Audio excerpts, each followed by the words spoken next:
चांदनी रात में प्याज मांगने वाली चुड़ैल का खौफ गांव के पास का जंगल हमेशा से डरावना था, लेकिन लोग दिन के उजाले में वहां जाने की हिम्मत कर लेते थे। रात होते ही कोई उस ओर नहीं जाता था। बुजुर्गों का कहना था कि उस जंगल में एक चुड़ैल रहती है जो आधी रात को प्याज मांगने आती है। अगर कोई उसे प्याज नहीं देता तो वह उसकी आत्मा खींच लेती है। ये कहानी पीढ़ियों से सुनाई जाती रही थी, पर कुछ लोगों को अब भी इस पर यकीन नहीं था। रमेश, गांव का एक जवान लड़का, इन कहानियों पर हंसता था।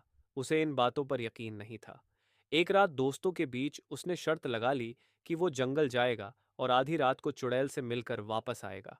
उसके दोस्तों ने उसे मना किया, लेकिन वह नहीं माना। चांदनी रात थी। रमेश ने अपने हाथ में एक टॉर्च और जेब में चाकू लेकर जंगल की ओर कदम बढ़ा दिए। हवा में अजीब सी ठंडक थी और पत्तियों की सरसराहट से उसकी धड़कनें तेज हो रही थीं।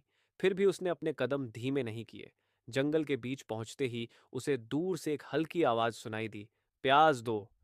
उसकी रीढ़ में सिहरन दौड़ गई, लेकिन उसने सोचा कि शायद ये उसके दिमाग का खेल है। वह और आगे बढ़ा। अचानक उसके सामने एक धुंधली परछाई उभरी। चांद की हल्की रोशनी में उसे एक बूढ़ी औरत की आकृति दिखाई दी।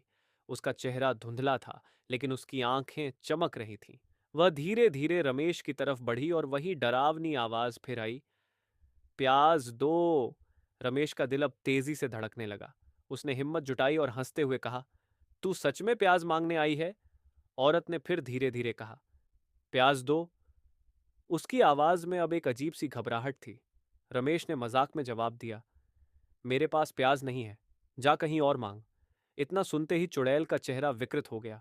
उसकी आंखें आग जैसी लाल हो गईं और उसका शरीर हवा में तैरने लगा। रमेश को अब अपनी गलती का एहसास हुआ। उसने पीछे मुड़कर भागने की कोशिश की, लेकिन उसके पैर जमीन से चिपक गए थे। चुड़ैल ने अपनी लंबी सूखी उंगलियां उसकी ओर बढ़ाईं और जोर से चिल्लाई, प्याज नहीं तो आत्मा चाहिए। रमेश ने चिल्लाने की कोशिश की, लेकिन उसकी आवाज बाहर नहीं आ सकी। चुड़ैल ने अपनी उंगलियां उसकी छाती पर रख दी और उसकी आत्मा को खींचने लगी। रमेश की आंखों के सामने अंधेरा छा गया। उसकी पूरी शक्ति चूस ली गई। सुबह जब गांव वाले रमेश को ढूंढने जंगल गए, तो उन्हें उसका शरीर एक पेड़ के पास पड़ा मिला। उसकी आंखें खाली थीं, जैसे उनमें जीवन कभी था ही नहीं। उसके होठों पर बस एक शब्द ठहरा हुआ था, प्याज। अब गांव के हर घर में रात होते ही लोग दरवाजे बंद कर लेते हैं। हर चांदनी रात को अगर कोई हल्की आवाज में प्याज दो सुने, तो कोई जवाब नहीं देता।